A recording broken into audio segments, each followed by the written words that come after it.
少關於究竟唔識游水可唔可以學潛水啦。其實上年我都有寫過一個系列嘅學潛水嘅一個文章啦。咁其實都有講到嘅，其實只要你識得可以喺水面度游到300米，講緊係着咗蛙鞋啦，有 snorkel 同埋 mask 嘅情況下咧，游到300米，並且可以喺水面咧漂浮到10分鐘咧，其實你都係可以去攞到個潛水牌。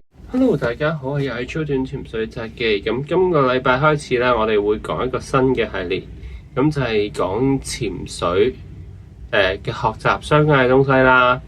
包括咗我會講咧一啲潛水嘅一啲對於個學潛水嘅人嘅要求啦，有冇人係唔學得啦？咁同埋咧亦都會講下關於錢嘅方面啦，譬如學潛水要幾錢啊？使唔使買裝備啊？出一次去潛水要幾錢啊？嗰啲我都會講嘅，放心。呢個係我預咗咧倒米嘅，唔單止倒自己米啦，隨時倒埋出面其他教練嘅米嘅。咁係會坦白咁講俾大家聽，同埋有啲比較，但係我嘅目的係想大家了解多少少啫，唔係真係要去倒人米，唔係想去挑戰人哋嘅。咁我今日咧第一集啦，就講少少關於究竟唔識游水可唔可以學潛水啦。其實上年我都有寫過一個系列嘅學潛水嘅一個文章啦。咁其實都有講到嘅，其實只要你識得可以喺水面度游到300米，講緊係着咗蛙鞋啦，有 snorkel 同埋 mask 嘅情況下咧，游到300米，並且可以喺水面咧漂浮到10分鐘咧，其實你都係可以去攞到個潛水牌嘅。不過高度唔建議咁樣做，唔係因為資格問題，係因為安全問題。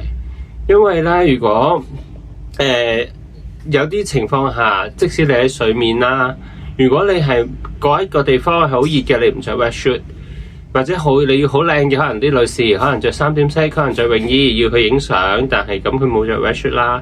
然後你突然間嗰個 fin 又甩咗，冇着好啊，或者咩原因都好啦，甩咗。咁其實如果一個唔識游水嘅人呢，即時有咩問題呢？失去咗一個助浮力啦，一個正浮力啦，亦都會因為冇個 fin 啦，個推動力唔夠啦。咁嚴重嘅情況係咩咧？係沉嘅。